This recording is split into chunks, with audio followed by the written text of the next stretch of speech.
Welcome, everyone, to tonight's Hook Up with Real Estate Masterclass. We're super excited because we have wonderful guests, Jacqueline and Melvin Landry, and I will introduce them in just a minute. Just want to share a little bit of housekeeping first. So can you please read the disclaimer? Yes, we appreciate you attending the Hook Up with Real Estate Masterclass. We are not financial advisors.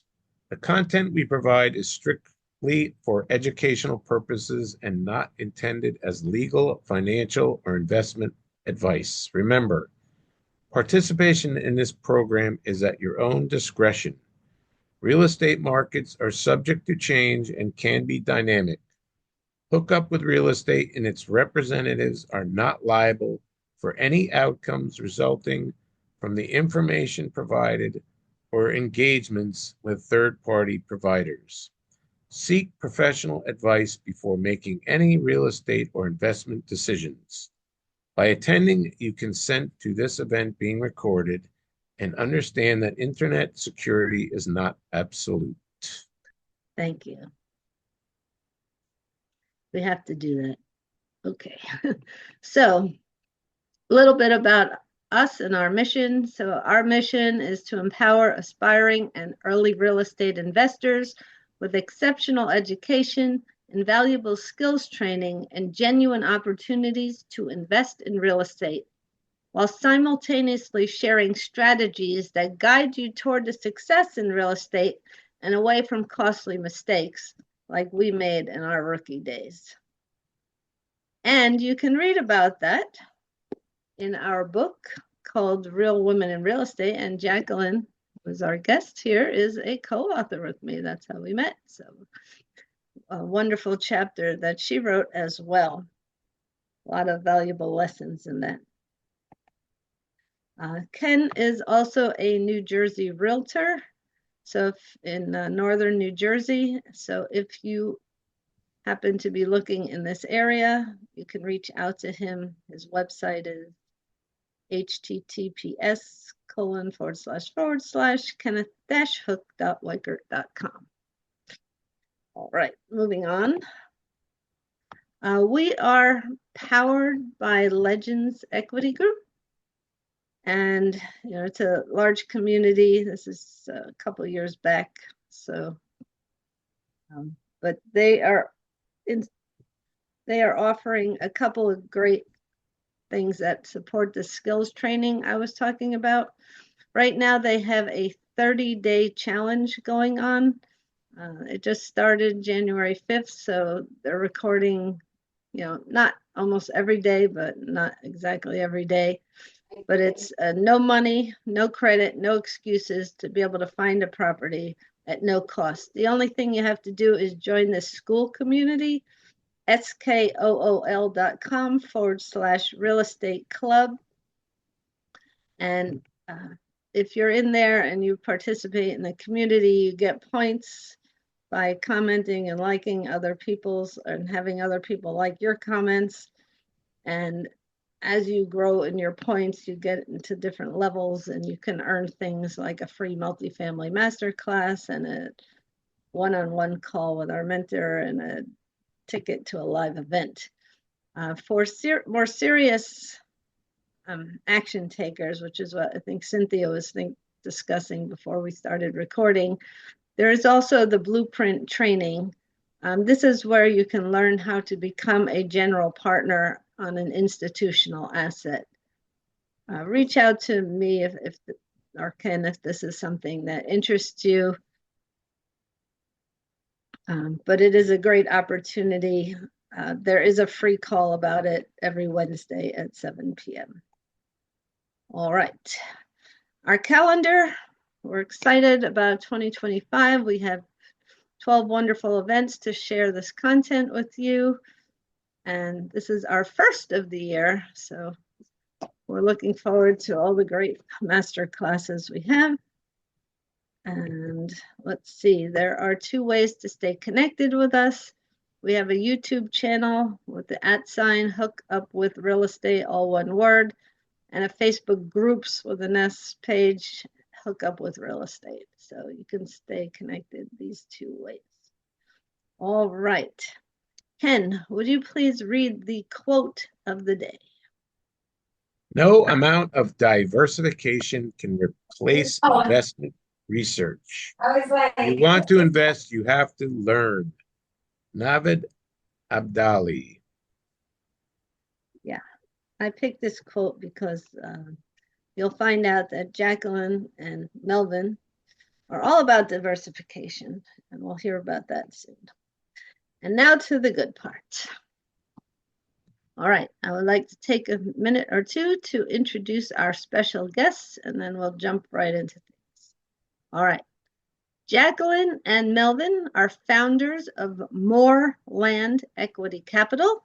They live in Pittsburgh, PA, with their 10-year-old son, Melvin Landry III, where they own and operate 22 single and multifamily properties. Their goal is to provide A-class experiences to those living in C-class areas within PA. That's the theme of our meeting. And they're strong believers in investment diversification and are also active investors in 3 multifamily properties in Texas, plus a self-storage property and a mobile home park in South Carolina. They're diversified passive investors too. They're invested in a triple net property, 13 multifamily properties across Texas, Arkansas, Ohio, Kansas, and Indiana. Separately, Melvin specializes in working with nonprofits in PA and has been investing in the state since 2005. He has a BS and MS in agricultural economics and an MBA in marketing. Currently, he works as a procurement and supply chain professional and serves as a professor teaching courses in business strategy and economics. Jacqueline retired from corporate America in 2022, where she previously served as a consultant specializing in finance, accounting, and project and change management. Today, she's a licensed PA realtor and co-founder and CFO, Chief Financial Officer of MoreLand Equity Capital. She belongs to many women's groups and organizations, including Real Women in Real Estate, as I mentioned earlier, one of my amazing co-authors. Her financial background helps her excel at underwriting, and she uses both her corporate and real estate experiences to manage assets within syndication. In 2023, Jacqueline and Melvin launched their podcast, Get Diversified, where they discuss different asset classes and the importance of diversification. Their goal is to educate women and minorities about the benefits of real estate investing so they can become investors too. We're thrilled to have our first couple as guests of our masterclass. So we can definitely want to touch on the pros and cons of working together as husband and wife. I'm sure you have some opinions about that. So please help me welcome our very special guests, Jacqueline and Melvin Landry, as I talk about transforming C-class living, the A-plus real estate experience. I'm going to stop sharing. Yay, welcome. All right, I am going to spotlight you. I remember how to do this. Spotlight for everyone, and then let me get Melvin here and spotlight and spotlight. All right, great. Welcome, you two. Thanks for joining us. Thanks for having us, Donna. I appreciate it. Yeah. All right, We're happy to be here. Great. So I always like to start with the question, and it may be different for both of you, but how did you get started in real estate? Okay, so You could go first. yeah, I'll start first. So yeah, I got started in real estate in 2005. the reason why I got started in real estate was because I saw someone else do it. So a couple of my buddies who I went to college with way back when at the University of Arkansas was actually living in Pittsburgh. And one of my buddies had a couple of rental properties. So I used to come out and see the fellas back in the day. I was living in the middle of America in Omaha. Lived in Omaha 7 years. And I saw one of my guys had, a couple of rental properties and he was doing quite well, right? It was kind of like a hobby for him. So, like him, I asked some questions. I decided to jump in as well. So originally when I started jumping in and buying properties, the first property I bought was, and you talk about how things come full circle. So I bought a duplex 18 minutes from where I live now, even though I wasn't living here, for $32,000, and it was a bank-owned property. So did that, got through private money lender, and over time I just kind of built a team, realtor, title company, contractors, etc. So that led me to kind of start getting my first rental, my second rental, so on and so forth. So the very first rental I bought was $32,000, and ended up selling it 5 years down the road for double. And it was ended up cash flowing even back then in 2005. So what I didn't realize was, as I was continually buying properties,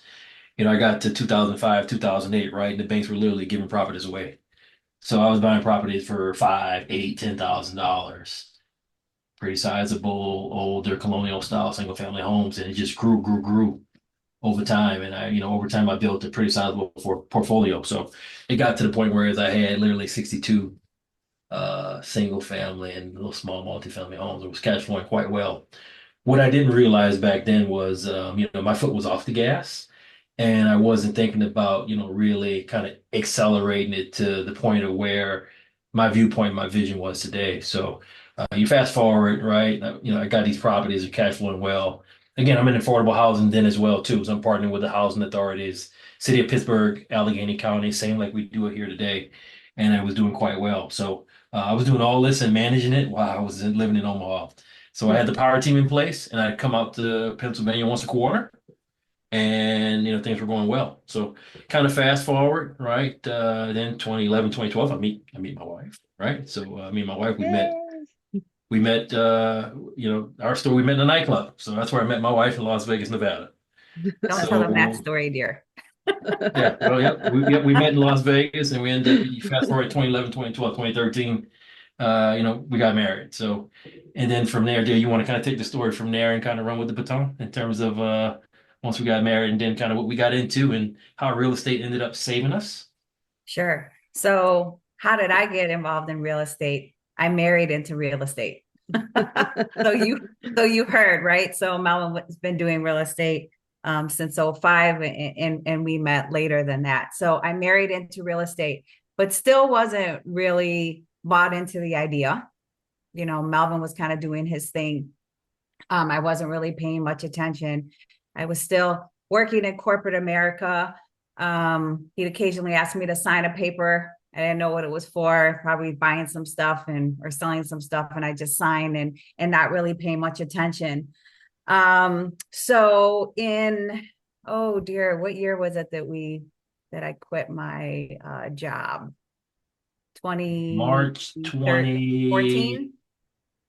No, March 2015, right? Okay, 2015. So in Yeah. 2015, we decided to take a leap into entrepreneurship, but together, right? So we decided to buy a gelato franchise. So I quit my job in corporate America and went full in to this franchise. And I forgot to add, I just had a baby. So I had a baby, and we were starting a new franchise, right? We were part of the franchise. We were the franchisees. So we went hard on this. I ran and operated the business for 4 years. Didn't make a red cent. It was Melvin's real estate that kept the lights on some months, especially in the winter months, right? So, and when I said I poured blood, sweat, and tears into this business, right? It not only was it mental, it was physical. I'd work, 60 to 70, sometimes 80 hours a week, all for nothing. No paycheck, no distributions, whatever way you want to look at it. Again, most of the time, Melvin's real estate was actually keeping the lights on in our gelato shop.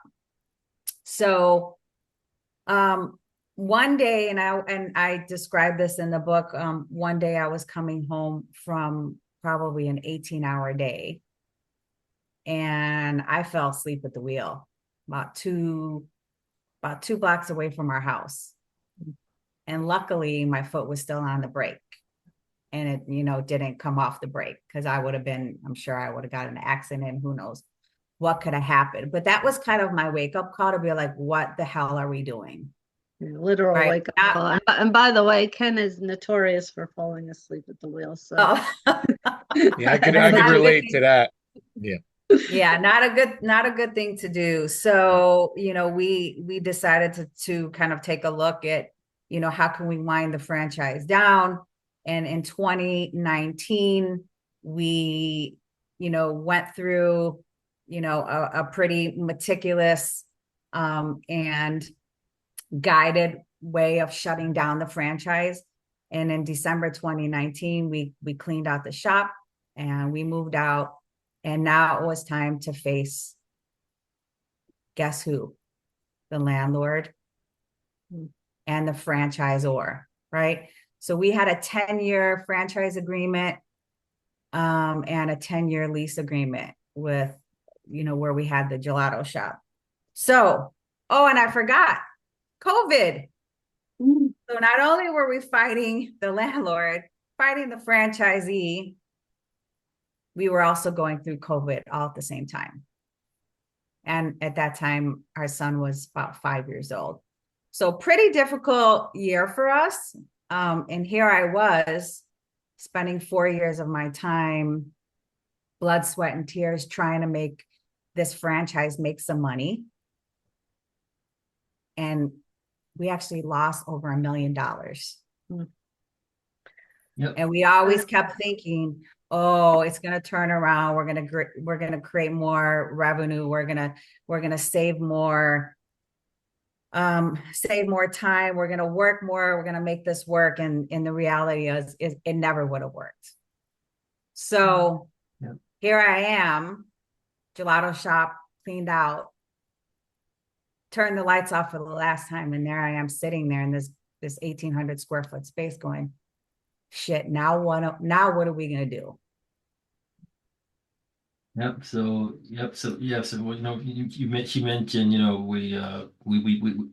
the plan to kind of shut things down. We actually started the game plan of how we're going to shut this thing down in February 2019. That led up to December, what was it? 19? 2019. So wow. we had been planning for quite a while. And she mentioned, my cash flow and rentals kind of paying the bills of the shop. Those cash flow and rentals paid the bills October, November, December, January, and February. Majority of those months, there's a backfill due to the fact of real estate. So, real estate was, our eternal savior. I'll also say this, even leading up to the exit and the closure, it was an uphill battle. I sold all my rentals, damn near all of them. Just to keep the Had to lights sell on. them. Yep, had to prepping for what can go wrong, right? Prepping for With what the can go wrong. what we were facing from a legal standpoint, right? With the franchisor, they could have sued us for over $1.5 million between the two of them. Wow. Yep. So literally went on a fire sale with my rentals. Did very well in terms of generating cash, but that was the fight that we did. So while it hurt, right, to sell all those rentals, deep down inside, I had a system and I had a way of terms of. I figured, hey, if I sell it now, I'm sure I can accumulate it again over time, but let's kind of get past this rough patch. And we did. Looking back, right? We even had a couple of heartfelt discussions about, hey, do we go bankrupt, right? Do we kind of re-clean and restart the slate, right? In terms of looking at that as an option also as well. So, you talk about a deep cut, right? That hurts. That was a scar. That's a scar, but we came back stronger than ever from that. So, Yeah. no, we got past it. We settled with the landlord. And literally the day that we settled, I mean, they had filed with with the Dallas City County to sue us, to sue our LLC. Mm. So, we crossed that hurdle, Yeah. and the No, I can franchisor, feel your pain because we also got sued too by yeah, the PMI company. So yeah, I know that pain. We know that pain. Yeah. Not quite as and much, but yeah. Go ahead. yeah, and with the franchisor, we had initially paid money to go to our arbitration, and was getting ready for that fight, and other peers and other markets fought the fight and didn't win. So, once we kind of got to that notion, right? Ironically, the franchisor reached out and wanted to settle. Yeah. Oh, So So, we, so I'd like to opine upon that a little bit. So, the fact that we ran a solid and honest business, yeah, with them, they recognize that. And that is why we were able to settle outside, of arbitration. So I say that because, some of the other folks that had issues as well were not able to settle like we did, right? Because maybe they were thinking they can pull a fast one over on somebody. And we really, played the fight for a long time, but did it honestly and did it with integrity. And I think that kind of saved us in the end from getting out of the franchise agreement fairly unscathed. And I just talk about that because, integrity is a huge part of this business, and just knowing somebody's true character, goes a lot longer than even, or a lot further than even the numbers of a deal. absolutely. I just wanted Yeah. to mention that because without us being the people that we are, we wouldn't have settled outside of arbitration, and we would have probably had $500,000 in legal fees. Mm. Well, I can built that. see that it took a toll, but then you two worked solidly together. You formulated a plan. Well, not yet, Donna. So let me go on to continue to talk about that. Oh, So what did I do after that? So here I am, right? I have a 5-year-old, son. We have a 5-year-old son. Now I have no gelato shop. I left corporate America. So what did I do? Well, I had to go back to corporate America because I was like, well, I guess that's what I have to do. So I went back to corporate America for 3 years. And one day my husband heard me on the phone. I was on the phone for probably 12 hours dealing with customer issues, from A to Z. And my husband said, "Hey, you want to quit your job?" And I go, "When? Right now?" I was joking, when I said that, but I was really just drained by just the whole corporate lifestyle, and corporate, environment.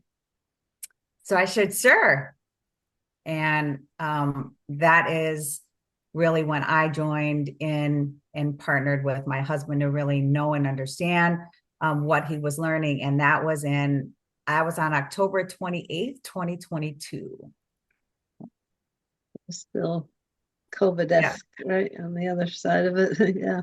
Yep. So, Wow. honey, talk a little bit about how in 2022 our, whole outlook to real estate shifted a little bit from just buying single family rentals to what we're doing now. So kind of talk about our beginnings. I think that's important with, getting a better insight into Sure, real sure. estate. So in between that time frame, we were thinking about, hey, what could we do to kind of move the needle? So we got into multifamily, attended a seminar, got in the right rooms. I'll say that in terms of with individuals, and really understood the guess the intricacies and the multifacetedness of multifamily. So my mindset going into it is like, I've been successful in real estate before.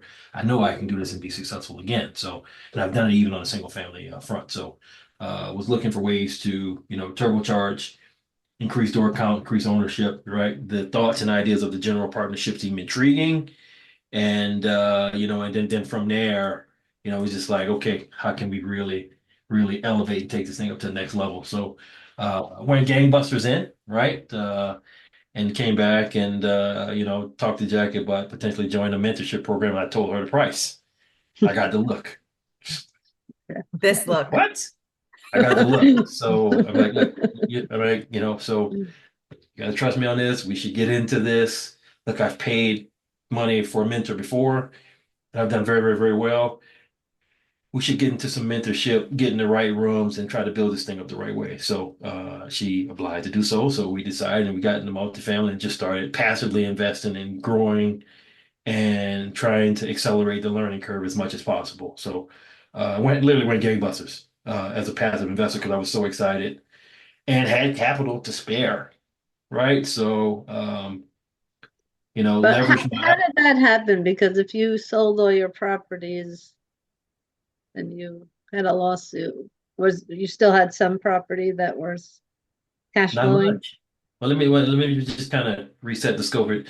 Donna, when I met my wife, I had more W-2s than I had fingers. Okay. So I work a Oh, lot of jobs, okay. exemplify hard work. I've been called a Jamaican by peers and friends. So always had a stash of cash, always had, retirement accounts and things of that nature. Always had a rainy day fund just in case. So you know, even though I've kind of changed my mindset in terms of how I approach things now, I was teaching, multiple classes. I can teach 8, 9 classes at a time. If the curriculum's the same, the learning management system is the same, et cetera.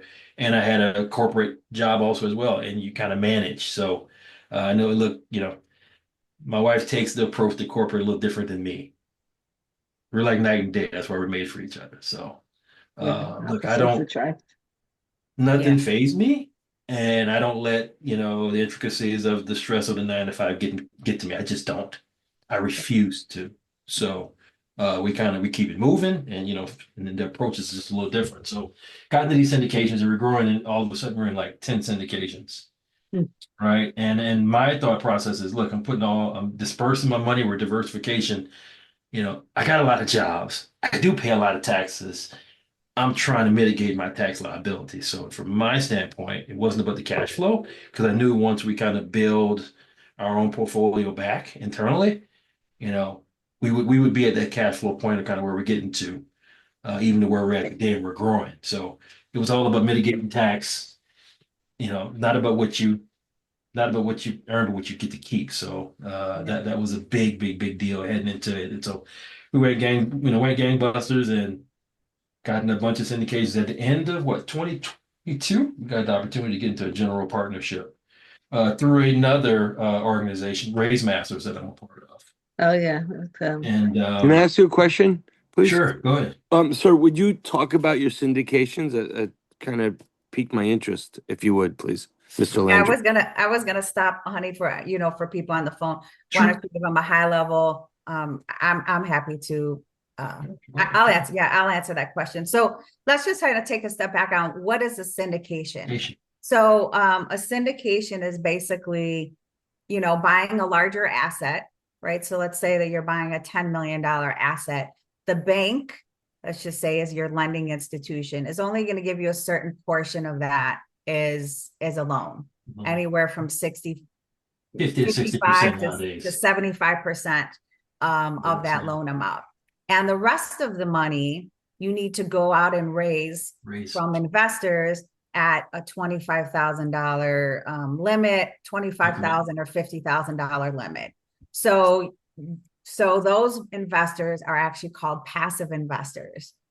So that's what we were in these, I don't know, 10 to 13. I kind of lost track of what we did. So as a passive investor, we help bridge that gap between what the bank would loan on the property and what the remaining amount that they needed in order to close the asset.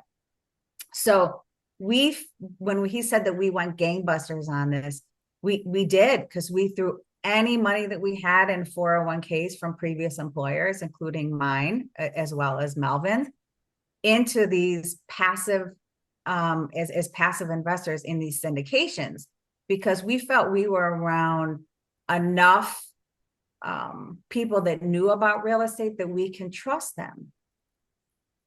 And I say that with a little exclamation point at the end.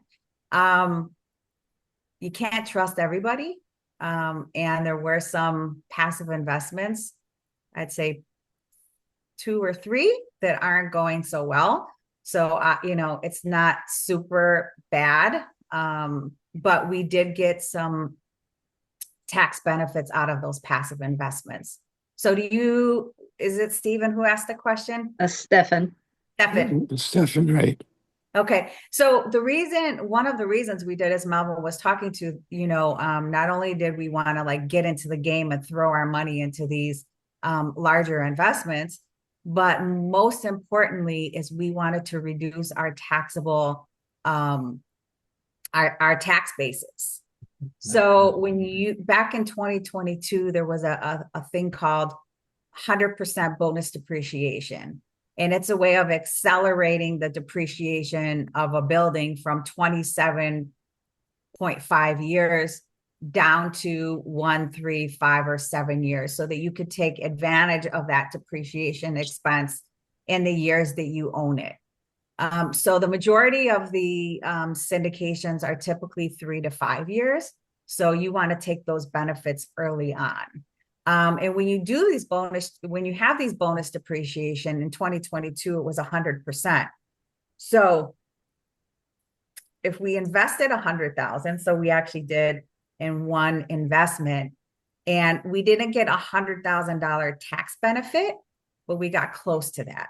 I think it was like $86,000 tax benefit. So it's not exactly 100% tax benefit from doing that. But that was amazing, because I was a real estate professional and I had a real estate professional status, which allows me to take advantage of this bonus depreciation.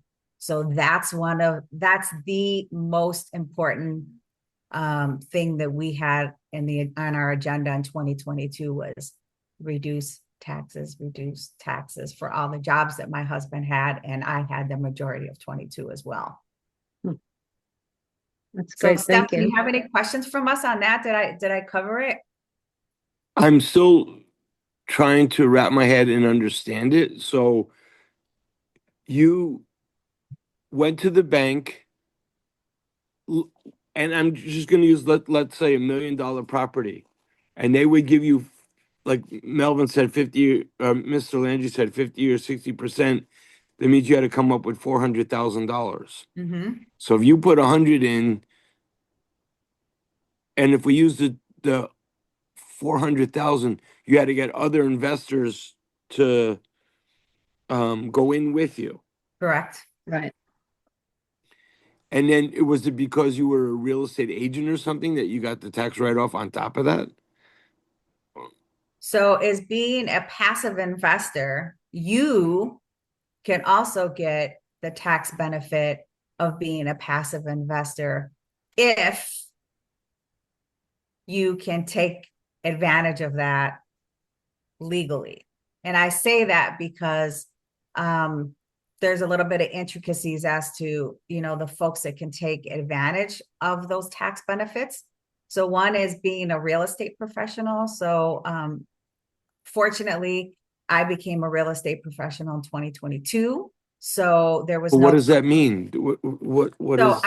I'm actually a realtor, but there's a lot of different ways. Yes, that you Stefan, I can have some information I can share with you offline too. Yeah. Okay. So someone, that has other passive income. Dear, do you want to add some additional?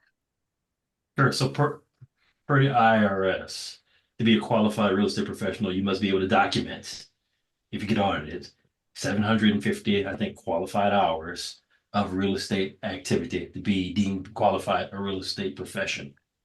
Now, particularly for me and Jackie's situation, one could say like, oh, Melvin, you've been in real estate all these years, you buying all these properties, you're managing all these properties. We decided to stop and change it up a little bit. I already had like 10 jobs and 10 W-2s. So I couldn't be a qualified real estate professional either. If we get audited, the IRS doesn't see me as a person who has all these jobs. They see things as linear. So he's just like, wait, we probably should have Jackie be the qualified real estate professional, the realtor, get her engaged in real estate activities and delineate things a little bit separately. So just in case there's a chance we get audited, we have our documentation, we cover our backs, and we can kind of continue to move forward. So that's why we did what we did. And we felt that was the best position to set us up for success, given we were investing passively in deals. And after getting into the year, we got the opportunity to become general partners. So that's why we shifted and kind of did what we did. So everyone's situation can be different, but to get that qualified real estate professional status, I know Donna's going to share some other information with you, has to be 750 hours documented to kind of cover you to kind of be that designee of a qualified real estate professional. And is that still in effect, that that bonus, the tax write-off? Yeah, so That's a this year it's 40%. So they had it was 100% bonus depreciation for quite some years. But in 2022, they decided that they would phase that out.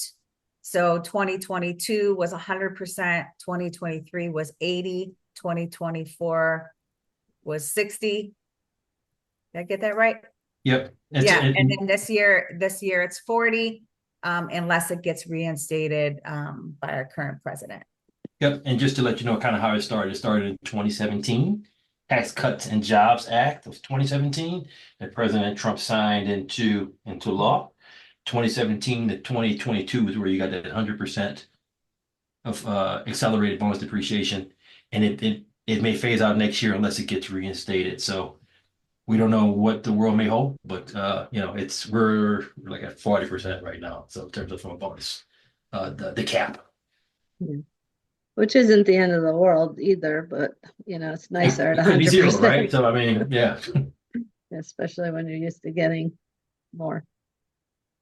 Right, Now, thank when they you. refer to real estate professional, okay, number one, like I'm a realtor, but you have to be doing what type of documentation? I mean, do you have to sit and write every little thing? Because based on 750 hours, or that's about 15 hours a week that you would have to dedicate to the real estate profession.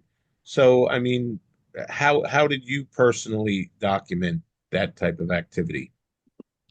Well, we didn't have to do that, Ken, because I was a realtor. I Okay, actually have the title of being a realtor, so it's not questioned.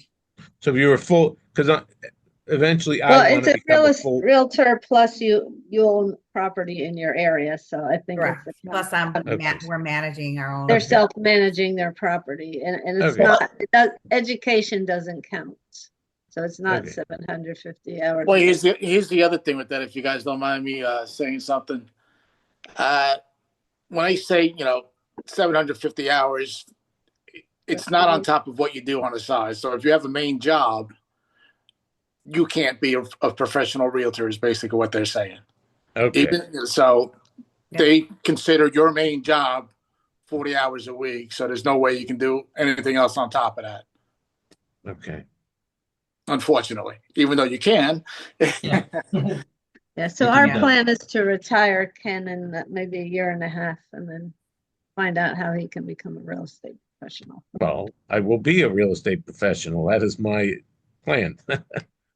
I'm already a realtor, and I'm going to be it full time. So, Yeah, it's more than that, but all right, we'll talk offline about that. okay. Okay. So Awesome. So we would love to switch gears, Donna, if we can, right? So we're involved in all these syndications. They provide some great tax benefits, right? But they're declining. Okay. They provide a little bit of cash flow, but I say it's not enough to cover my Costco bill of our family of 3. Okay. So if you're looking for cash flow, consistent cash flow on a monthly basis or on a quarterly basis, syndications is not for you unless you have big dollar amounts that you want to put into these syndications. That is our experience.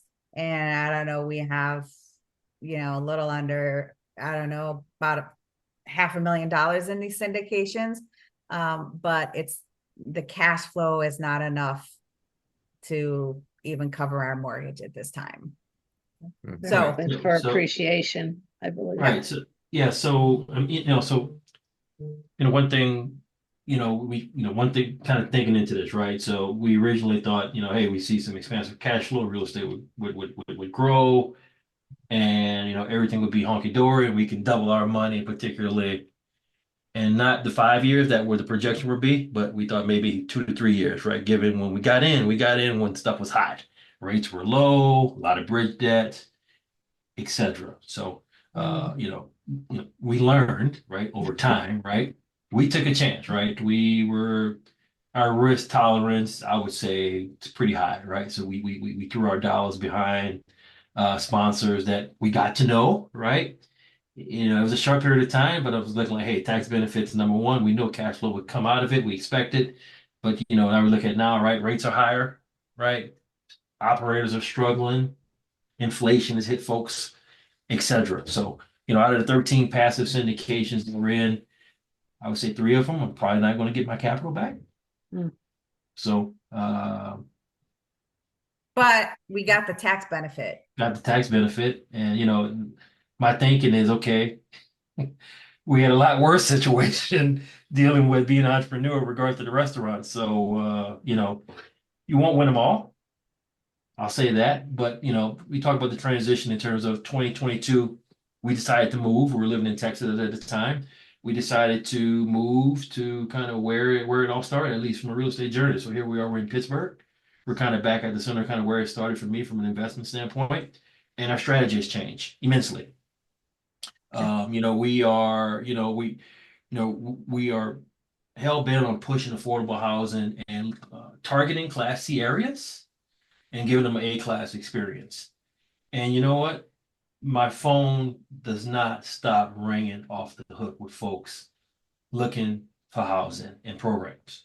We love voucher programs. We partner with the Housing Authority, and they know me and Jackie household name, right? And we get referrals.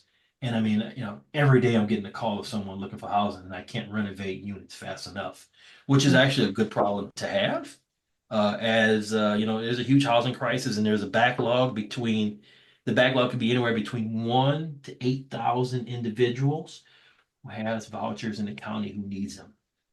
So you think about that, 1 to 8,000, let's just say 4,000. If we had 2 to 3% of that, that's a sizable amount of doors with folks with vouchers, to really, really, really take advantage of not only cash flow, but overall, appreciation, depreciation, amortization, right, from a real estate standpoint, and being able to give folks, the A-class experience. So let's talk about that A-class experience, honey, because, does everybody understand what a C-class area is? Maybe you should explain it. Yeah, go ahead, Okay. explain. Yeah, so A-class areas are typically your really nice area. There's a lot of new builds, low crime, and then B is a little bit older, a little bit more crime. C is a little bit more crime, older buildings. D class is something in areas that we won't buy, right? Yeah, we typically buy in that C class area, and with the hopes that we would like to help uplift these opportunity zones that we call them, right? And so when we say we like to give people living in C class areas an A class experience, because we are affordable housing landlords, look, let me tell you, a lot of affordable housing landlords, they don't want to pick up their phones. They don't want to fix anything. They're going to fix the minimum stuff that they need to fix. They're going to treat their tenants like garbage, so on and so forth. So when we say we want to give them an A-class experience, when we buy these 1900, 1920 buildings 1 to 10 units, like a single family house to 10 units, we actually usually go in and we're doing some type of renovation, with mostly being updating flooring and lighting and fixing everything that has been neglected over the past 50 years from these landlords that exist here in our backyard. So we answer our phones. When somebody has stuff broken, we fix it. And while this seems like like something that is expected, it's not in the affordable housing space.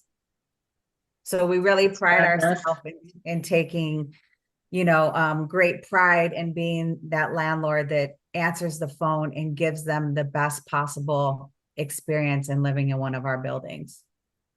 And it shows by getting referrals and having people call you. So can we take a giant step back then and talk about how you go about finding these C-class properties and in the affordable? And before you do, once you cater to them, the tenants actually stay longer. Absolutely. Yeah.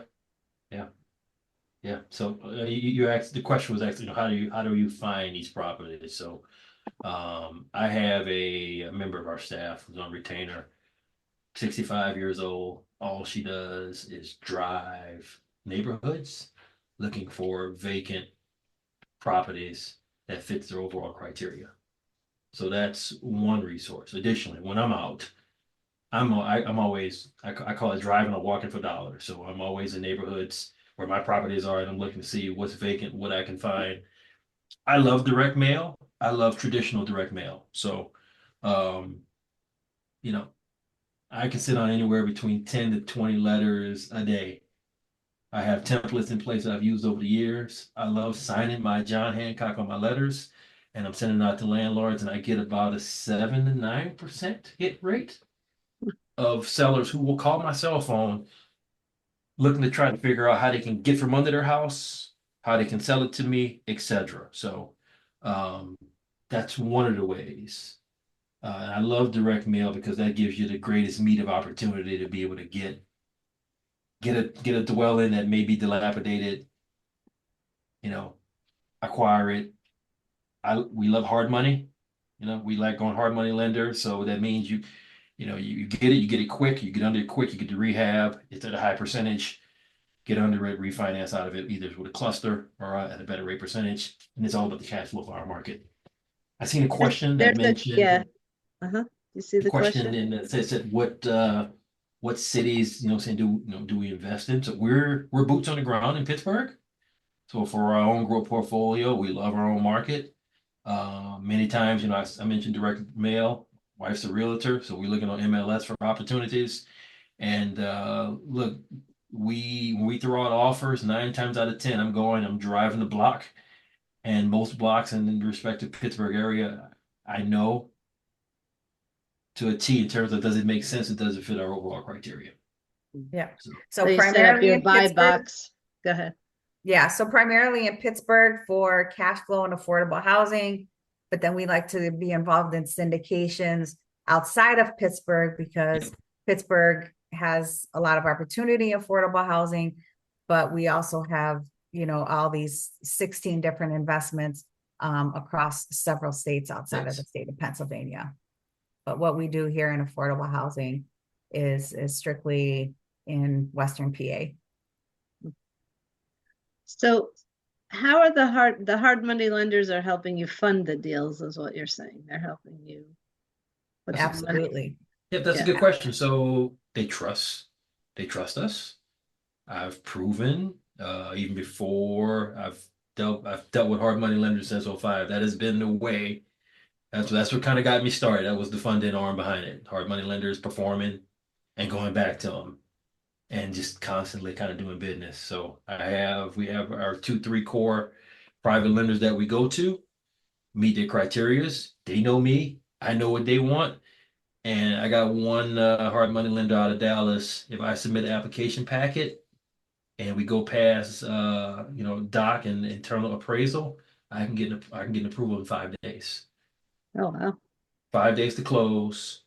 But again, it must meet the, there's rules, right? So I've been doing this long enough to, say we see property XYZ. I'm like, dear, I know for a fact, right? ARV is X. Looking at it, looking at the inside, I know what the renovations are. Looking at from an ARV standpoint, 70% of the ARV minus repairs. That's my maximum allowable offer. If I'm at or under that, let's throw the offer out and let's try to pull the trigger. So, that model has been tried and true over the years, and it has worked quite well. So that's what I kind of go into it. If you're looking at 1, 2, 3, or 4 units, as we get bigger units post 4, like to have Jackie underwrite it. We know what the projected rents are to a teeth for our market, depending on tier. And we see if it falls within at least 25% IRR, at least, with the opportunity for growth. We know we got a sweet deal, and we go and pull the trigger to try to acquire it. Awesome. What does the So that's- acronym mean? What ARV acronym? is after repair value. Yeah, So dear, it's- don't use all the acronyms, honey. Oh, sorry. Sorry. So And AR, IRR is internal rate of return. Internal rate of return. Yep. Yeah. IRR, internal Yeah. rate of return. Yes. And I also threw out another acronym, MAO, maximum allowable offer. Somebody put those in the chat. I will. Thank you. So what do we have here? so what do your hard money lenders, or excuse me, how much do your hard money lenders lend you? That's a good question. So on smaller deals, if there's enough meat on the bone, like my Dallas hard money lender lends me 100%. There was one deal I bought, and I'll just give you an example. I sent out a letter to a guy, and he responded back. I locked in a 2-bedroom, 1-bath row house, $42,000. Okay, it needed about $30,000 worth of rehab to get it in pristine and tip-top shape. I went to my hard money lenders. I got 100% financing. I borrowed the amount of money for closing costs to the table, which was $4,200. I acquired it, got the plan in place, pending a refi here in the next 30 days. I'm getting $1,200 a month on affordable housing. Did I get the MAO right? Maximum allowable offer? That is correct. Yes. Okay, got it. So, hey, I'll take those deals all day, and they'll keep lending to me. So, I got under that deal late October. We're February. We're going into February, going to refinance out of it. And once I refinance out of those deals, they keep emailing and calling me, hey, where's the next deal? Where's the next deal? Where's the next deal? So, Yeah. So honey, let's take a step back. So did that answer your question? Not sure who answered the question. Stefan. Yeah. Yeah. Yes. Okay, awesome. So Thank let's you. talk about what we do. So we buy these hard money. I think you guys now understand hard money, private money. It has a lot of different names. So we buy private money because it's fast, right? And they're also going to finance our rehab. Okay, so we don't have to Get a loan from the bank. You have to upfront the money for the rehab, but you're going to get reimbursed from the hard money lender. So what we do when Melvin actually talks about, we stabilize these properties. So let's just talk about that $42,000 property, and I'm going to throw some numbers out there. Let's say that this $42,000 2-bedroom, 1-bath house was occupied. They probably were rented for $600. And you go, $600? Yep, in these C class areas that we buy, you'll see rent as low as $400. Okay, Yeah. $400 to $600 for a 2-bedroom house. When we fix it up, and we don't have to fix it up because we need it to get the rent that we're going to get. We fix it up because we are setting ourselves as pristine, affordable housing landlords. So we fix it up, we give the people a good place to live, and we put in a tenant in there that is on Section 8 or dealing with some other nonprofit, someone that needs assistance with their rent. Right now, a 2-bedroom person on Section 8 will be paying us $1,400 and some odd cent dollars. So I went from a $600 tenant that I acquired we acquired when we bought the property, to fixing it up and now getting $1,400. So 2.4x our money. Wow. And I say overnight, but it's not quite overnight, right? You got to get the old tenant out, you got to make the renovations, you got to find the new tenant, and then you got to get them to move in. But wow, sometimes we double, even triple our rents by bringing affordable housing tenants in there. So that's what we call stabilized. So now our single family is stabilized. We now have the higher rent in there, and we go and we do what's called a cash out refi with another lender. So I'm going to pass it over to you, honey. You could talk about it. I don't know. Yeah, I know we're backwards here. But Yeah, talk so- a little bit about cash out refi and why we love cash out refis. Right. So as you can imagine, with these hard money private notes, the speed to get the money is good, but the rates are not so good. Our rates Yeah. are between 10, 12, 13.9%. So my thinking is, want to get in, get out, get it renovated, find the right tenant, get refinanced out of it ASAP. So we increase the value, we renovate accordingly, and we get the higher rents by partnering with the housing authority, and then we look to refinance out. So that's where your traditional bank comes in. Okay. So say for instance, I'm in this, this $42,000 property that we mentioned. We're in it now for 72 because we renovated, we're getting the rents, and my rate is 12.9. Okay. So it's pretty high. So your cash flowing still even at the new rents, but not as much with a higher rate. So then I go to the bank and we try to refinance at a lower rate, typically around 6 to 7%, and a better product. And versus paying the higher interest rate, we go with the lower interest rate. And in that regard also as well, we try to cluster more than one property. So we've done several refinances with different banks, traditional banks, and we're able to pull cash out also as a result. So last year, what we Well, executed. talk about how we pull cash out. Explain to people what that means and how we do that. So when you try to execute on the cash out refi, the new value is based off of, when you look at larger multifamily, they take the income approach. So before rent was 600, now the new basis is the 1193 for this 2-bedroom. So in that range, right? They vary by tiers, but in regards to that new income is your new basis from an appraisal standpoint. So for the sake of an example that we kind of threw out for the $42,000 property that I bought, that property is going to appraise close to 130, 135. Okay, and if you have a cluster of properties, right, from that regard, you can pull cash out because the bank will lend you a certain percent on the refinance. Traditional banks, when you're looking at a cash out refi, they will lend typically 70 to 80%, depending on the bank, of the after repair improved value.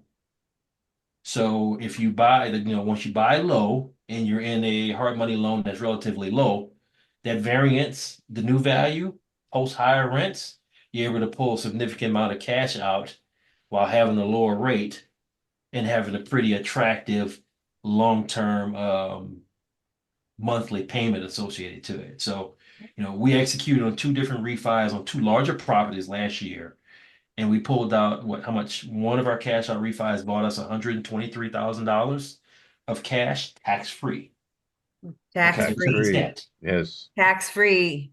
Because it's debt. Okay, you're taking the cash out against the debt. So that cash that we were able to get at the closing table was tax free, and we did that twice.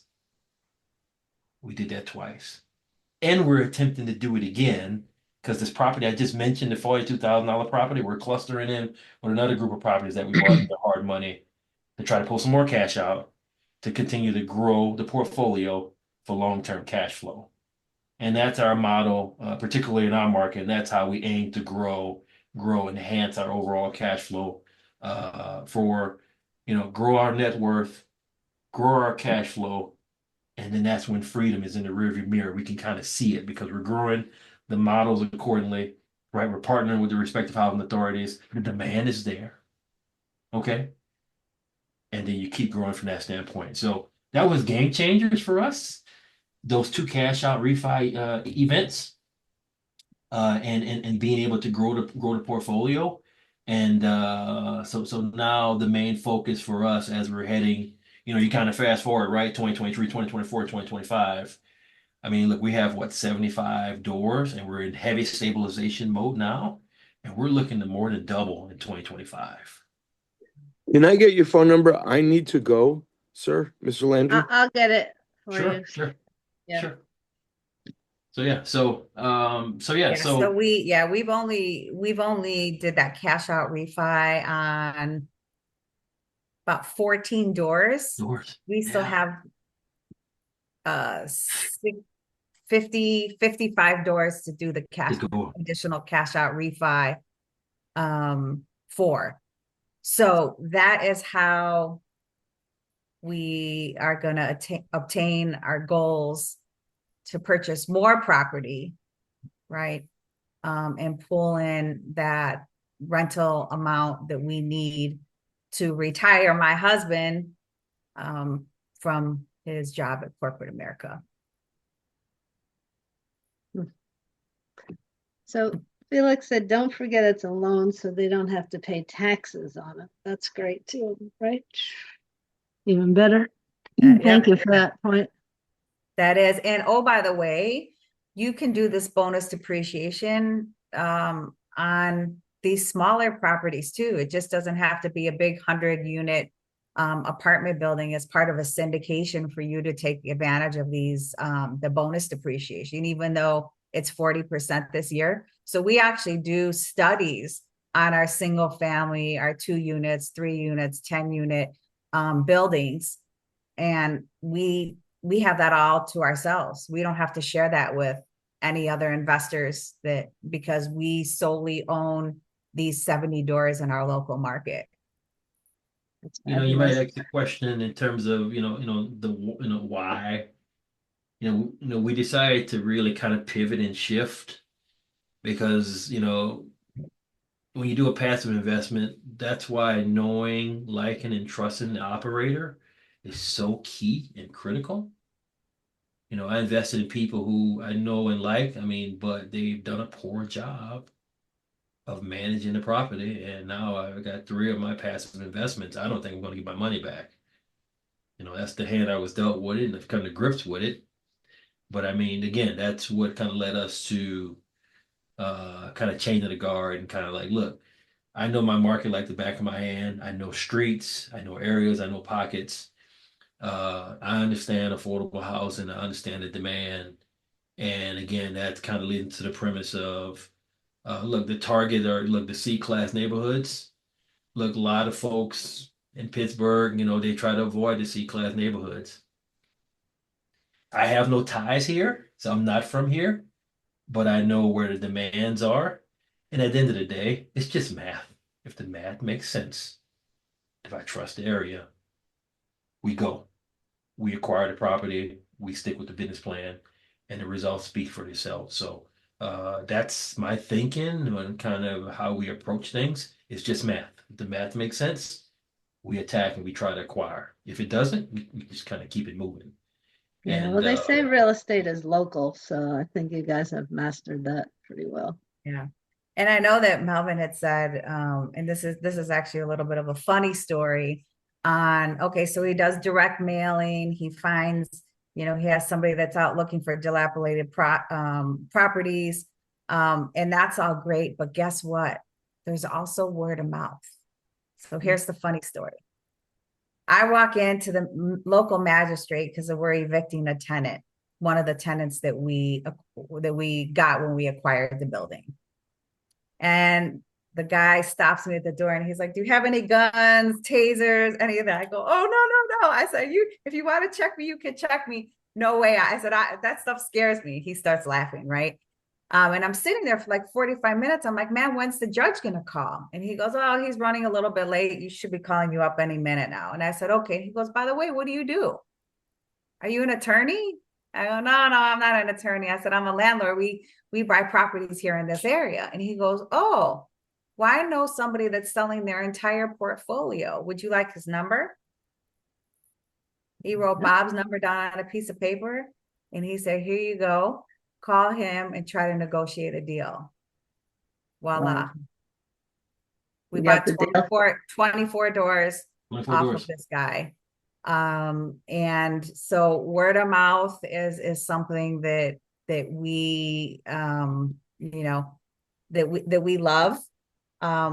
Melvin had somebody that did an inspection on one of our buildings, and the inspector said, "Hey man, can you please buy these other properties, because they're like a pain in the ass and the landlord's not doing anything. And here's the addresses. Contact the current owner so that you guys can buy it and turn them around." Code So enforcement. Code word enforcement. of mouth, man, integrity, loyalty, all of that good stuff just really helps you elevate your game as you're trying to build, continue doing the right thing and just speaking the truth and following your vision.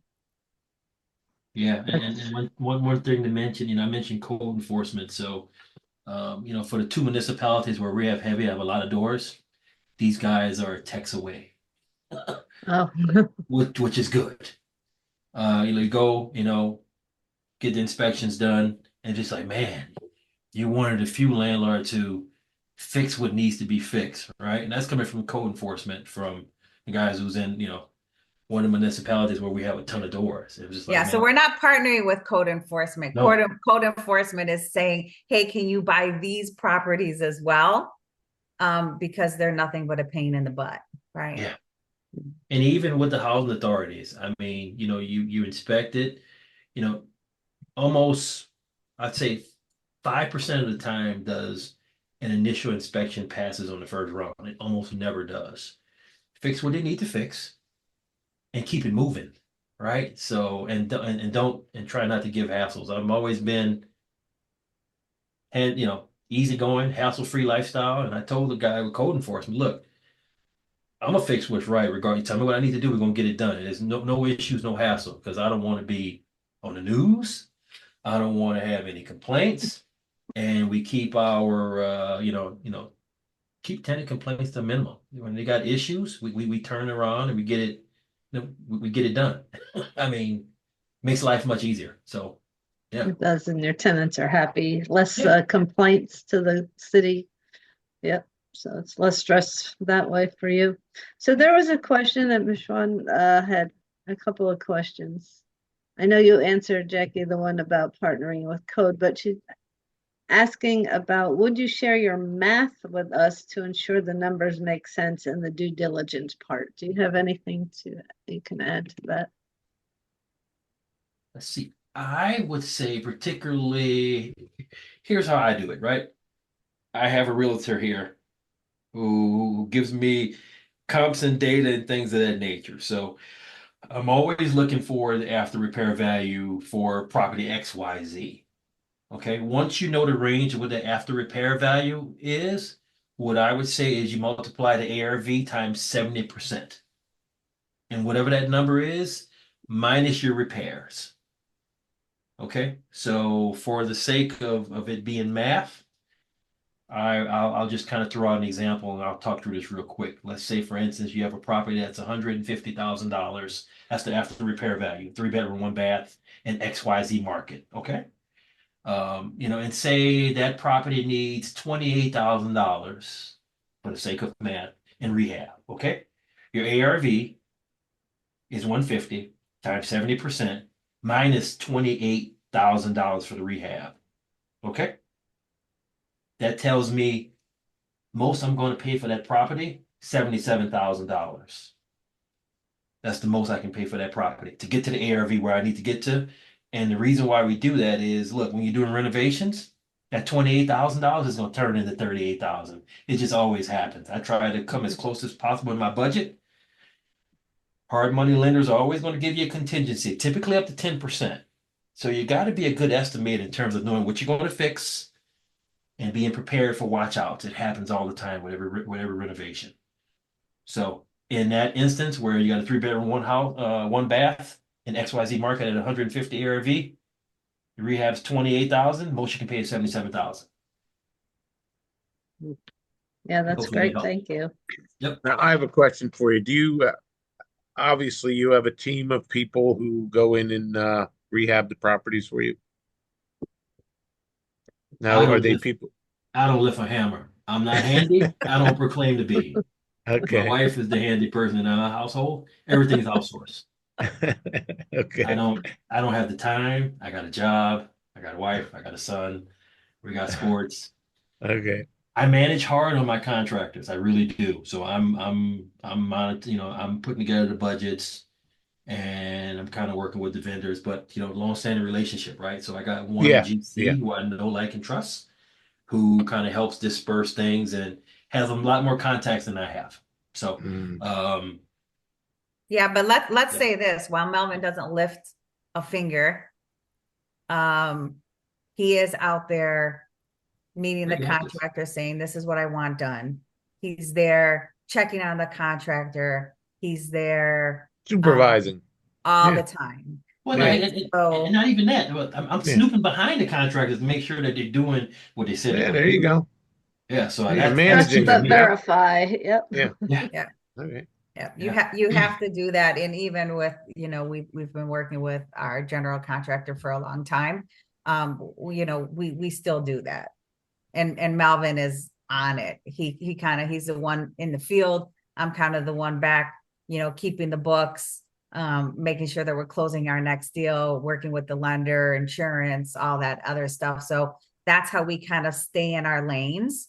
So I know, Donna, you were going to ask about how do we work together? Sometimes we have arguments. Like, I tell him to slow down the buying a little bit, and he just goes gangbusters and wants to buy everything, but that just means he's motivated. So I shouldn't fault him for that. But Melvin, he's the one out in the field. He's the one finding the properties. He's the guy that can talk to the CFO, who happens to be the owner, to the crackhead that happens to be the owner. Melvin is that great, communicator that can talk to anybody. So that's kind of what he does, and he's great at it. On the other hand, I am more of the underwriter, and I'm very task oriented.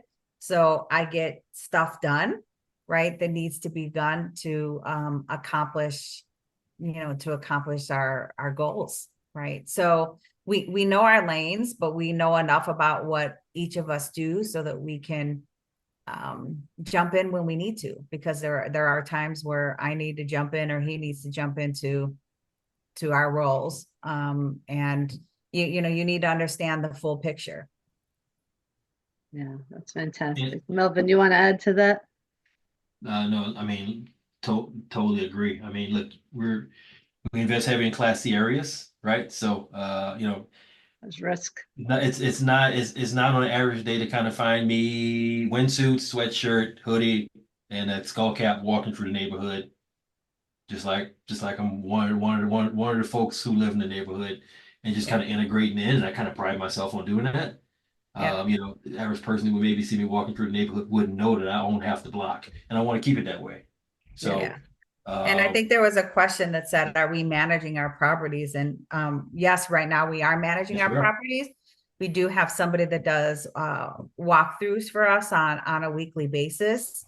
And because we have so much stuff under construction right now, half of our portfolio is under construction.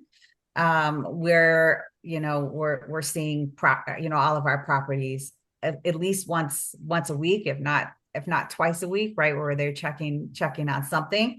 But we are putting, we put a security company in place to help us with our 6 and 8 units to make sure that they're secured and there's not anything crazy going on. So we consider them part of our team. We have the person who does our walkthroughs. We are establishing another relationship with a virtual assistant or a VA that can answer some of these back and forth text message with our clients or with our tenants, so that we avoid, having Melvin do that. So right now we are managing the 70 units that we own, but it's starting to get too much. We're working in the business instead of working on the business. Okay, I'm sure you guys have heard of that before. So we're putting this is the year that we're putting in the things in place so that we can work more on the business and start to give some of those mundane tasks aside so that Melvin can continue to do what he likes, which is roam the streets and look for properties and then be hands off, except for, what he wants to be involved in. Yeah, I don't, yeah, that's a good point. I mean, work on the business, work in the business. I mean, I enjoy, honestly, roaming the streets, looking for opportunities. Every tenant that we bring in, I put face to face with. I like to just put face to face to vet to kind of know, is this the right person? I like to think I'm a pretty good judge of character, and I make the recommendation to Jack in terms of, yeah, we need to push forward with XYZ person. I mean, look, and there've been a few idiots that like, nah, I'm not going to move forward with. So, yeah, I mean, you make it work, right? Yeah. I don't call myself Superman, but no, I'm constantly out in the field, and you make it work. So That's great. however There that was a goes, you question move forward. about due diligence here. Like, would you, Sure. okay, how do you do your due diligence on the property?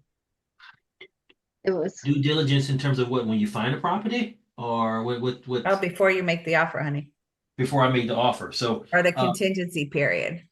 yeah, so It's pretty simple.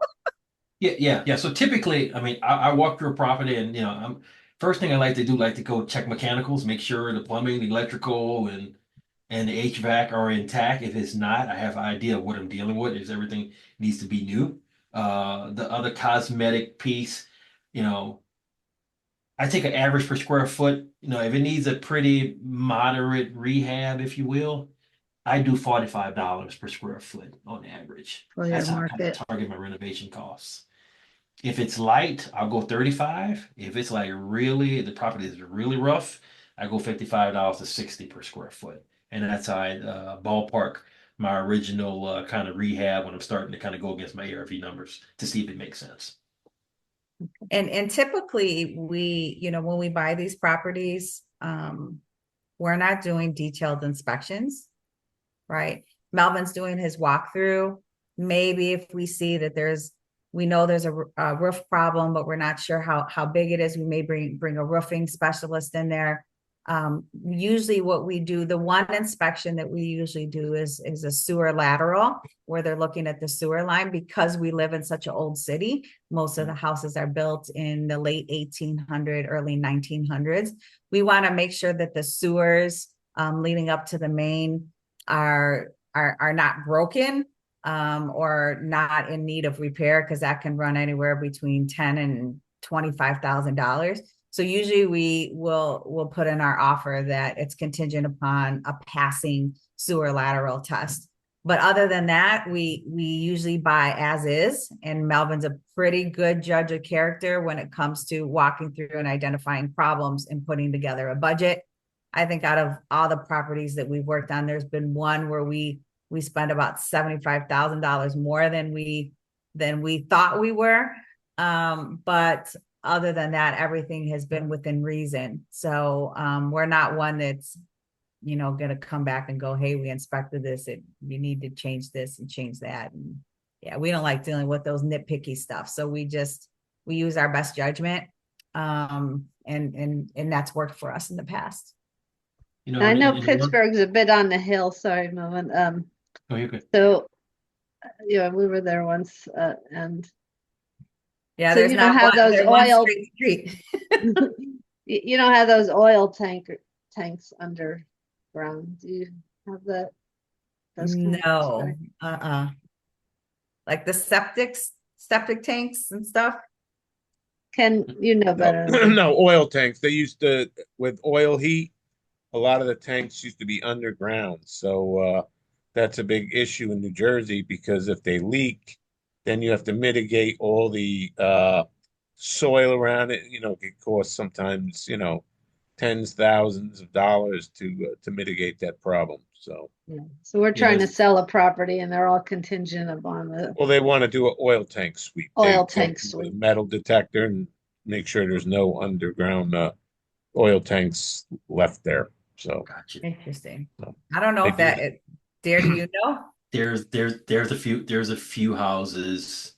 I mean, you're talking there's a few 1890s, right? You know, 18 late 1800 houses that have them. No, we don't have any in our portfolio, but if you Okay. look and if you kind of follow the utility chart for the housing authority, it's an option in terms of heating that could be that's a that you know I don't know if you've noticed that, but it's on there. Mm. Interesting. Yeah, it was Well, very predominant around where we lived that it was either in the basement or buried in the ground or above ground. So above ground's not an issue. It's the buried that's the problem. So because you know it could be in there for 40 or 50 years and then it starts leaking and fall into the groundwater and they have to have a big excavation team come in and I remember the oil tank was actually underneath the foundation, the slab foundation of the house. So Well, they were yeah, they basically got the just looking ground. to try to get rid of this house because literally they had to like tear up part of the foundation to get this oil tank out of the foundation. So yeah. So they would eliminate it altogether and probably look at forced air as another option, I would assume, right?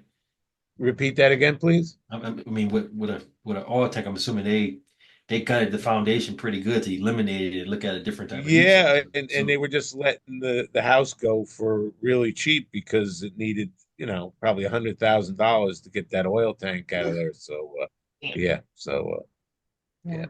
well, Now, the math Melvin makes is sense. asking one more great question. What are the biggest mistakes? Probably partnering with some people, right? But beyond that, and Well, what that's a great did question. you learn? Yeah. That is a great question. What is the biggest mistake? Here's what I'll say. I'll go twofold. Biggest mistake from a larger syndication front. You know, we invested passively with folks who we thought we knew, we thought we liked, and we thought we trust. That was the biggest mistake. So there's one guru out there, I won't name names. I won't put a penny with him ever again. Yeah. Yeah, Yeah. that's So yeah, yeah. So getting to know, putting your money with people that you think, you think, right, like and trust. But what is the amount of time to know, like, and trust somebody? I don't know if you can put a time limit on it. yeah, that's true. Sometimes it's a gut feeling, man, go with that gut, right? And sometimes you're going to win and sometimes you're going to lose. But look, out of the 16 syndications that we're in, right, outside of PA, 3 of them are bad, where we may lose our money, but the rest of them are probably going to do great. So in the grand scheme of things, okay, you know, we learned a few things, but again, really get to know who your operators are, the ones that are operating these larger properties and these syndications, and get to know them, get to know their family. How do they operate under pressure? Because look, when things are going nice, everyone's like, they get on the phone and they talk about, you know, what they did over the weekend, so on and so forth. Everything is great. Well, when the shit hits the fan, which in every real estate deal it does, how do they react in that situation? Do they go 1, 2, 3 and they put it together and let's meet and they have a plan and they're action oriented and they work together as a team, or are they sitting there fighting each other, saying they're going to do things and don't do it? So some things to kind of, you know, keep in mind. That's great. Yeah, I mean, looking at the and chat, yeah. yeah, just to want to add one thing to Jacqueline's point. I mean, my chapter in Real Women in Real Estate, it talks about our 3 failed partnerships too. So, you don't really know people right off the bat. Sometimes, like Jacqueline said, it's when the shit hits the fan. That's when you really see what somebody's true behavior is like. Are they just, well, Yeah. I don't know how to deal with this, or do they step up and try to resolve the issue?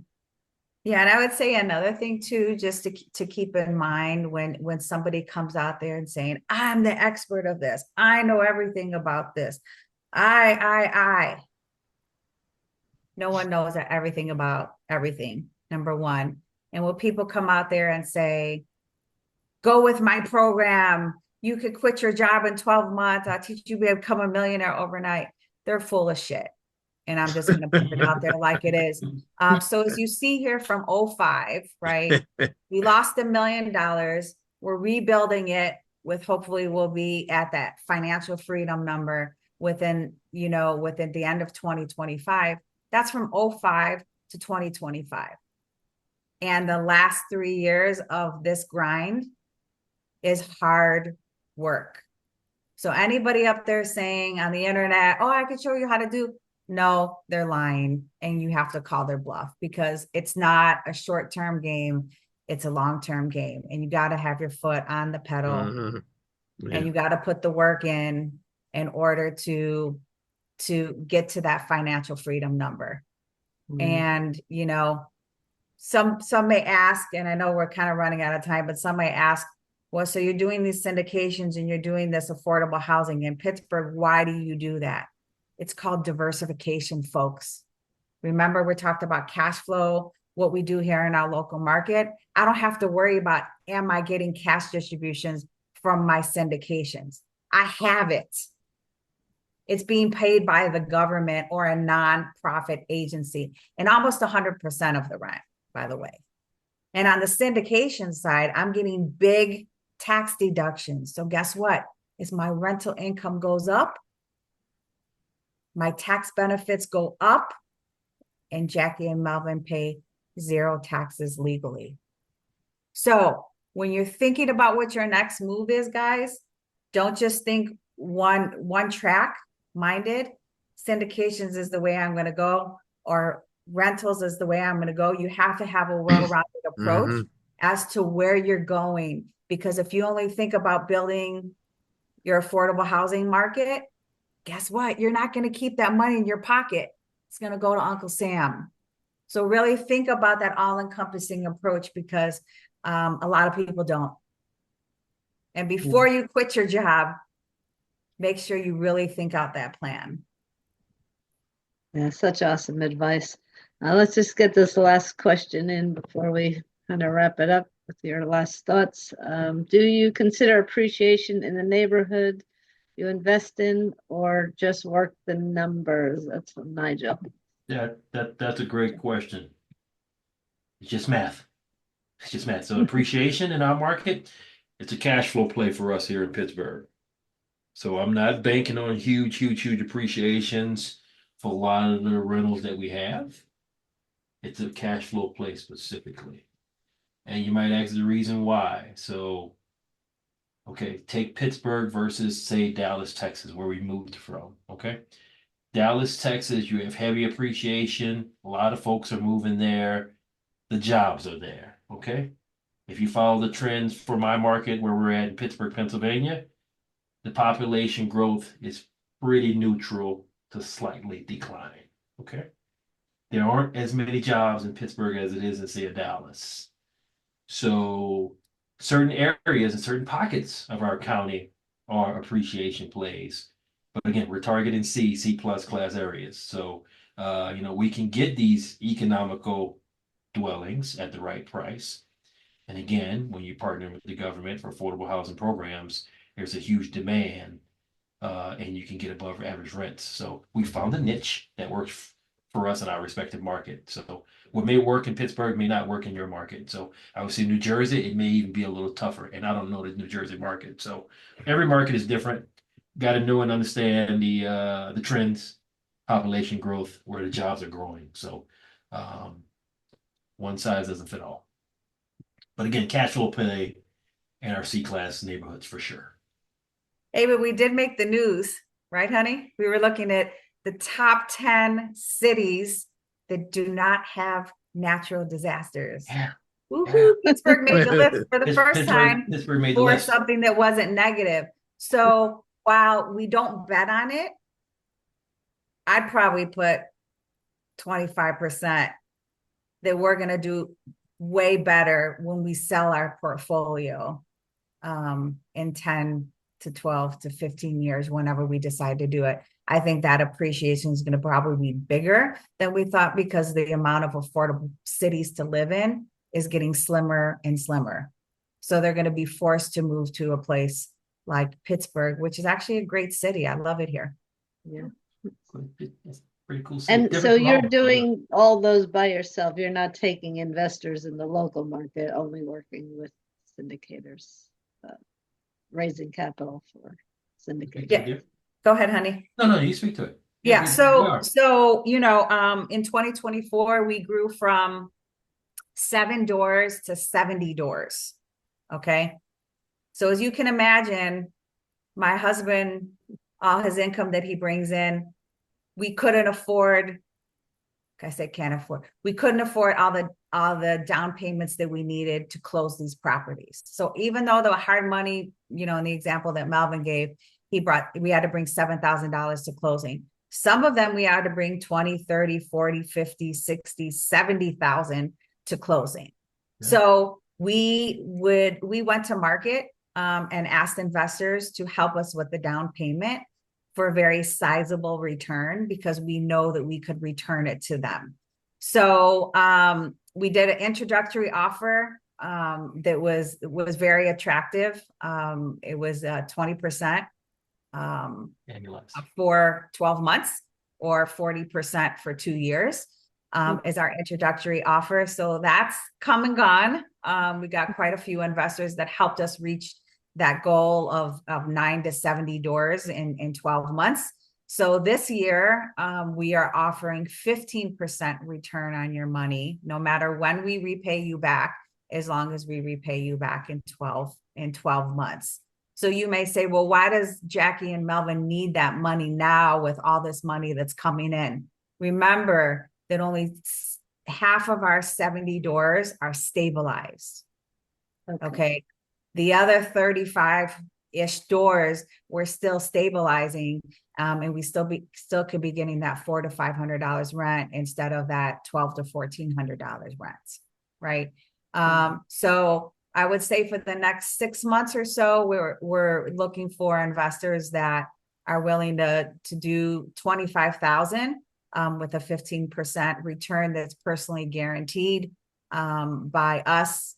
And we have a balance sheet to show you that, we have a lot of properties properties that are backing us up. All right. And when we say stabilization, look, some buildings we inherited, you got tenants and leases that you got to honor. You just can't kick people by the wayside and think you're going to get new folks in. It doesn't quite work that way. We honor every inherited tenant. The lease is in place. We honor it in accordance with the Landlord Tenant Act of Pennsylvania, and we follow the law to a teeth, so that we communicate accordingly. And some folks, if someone's in a $500 a month lease, 8 months left on, I gotta honor it. So it's part of the stabilization period and the plan that we set in place to get it to where we need to get it to. So yeah. And I saw there was another question about marketing to attract tenants. Yeah, super quick. That'll be the last question, except for one I'm going to ask you. Sure. So yeah. So yes, we do an array of different type of marketing tactics. So there's affordable housing website. I like Craigslist. I get folks via Craigslist for say for marketing tactics, and again, word of mouth via existing tenants that we have, as well as the housing authority too. And we go to many events, meetups locally and things of that nature. And we try to divide and conquer. So Jackie goes to a lot of the meetup events versus myself, because I work the 9 to 5. But it's a tag team race and event of what we got going on here. But we try to get to a lot of events, show our face, tell folks what we're doing, tell folks what we're passionate about, and what we're looking for. So yeah. Yeah. This has been so fabulous. Would one of you put in the chat how to find you, what your podcast name is, how they reach out to you? Yeah, I can let you know why he's typing it in. So it's morelandequity.com, MORE landequity.com. That's our website. And from there you can see all the syndications that we're in, as well as our, a way to get in touch with us. You can get there too. Our podcast is on all the major channels. It's called Get Diversified. Obviously, we're a diversified family from a racial perspective. But we also believe and preach diversification in our investment portfolio. So that's how we came up with the name Get Diversified. So we'd love to chat if you have any questions about anything that we talked about today. But it's been a pleasure be a guest here on the show, and we appreciate you, Donna and Ken, Thanks for coming. Terrific. Yeah, this was terrific. Thank you so much. It's really fabulous insight for everyone here and the audience that will be watching on a replay. So, awesome. Everyone have a good night. Yes, thank you again. Thank you. Okay. Ciao. All right, Okay, this thank you. replay will be online in about a week or so. I'll let you know. All right. So thank you. Thanks, Okay. Melvin. Thank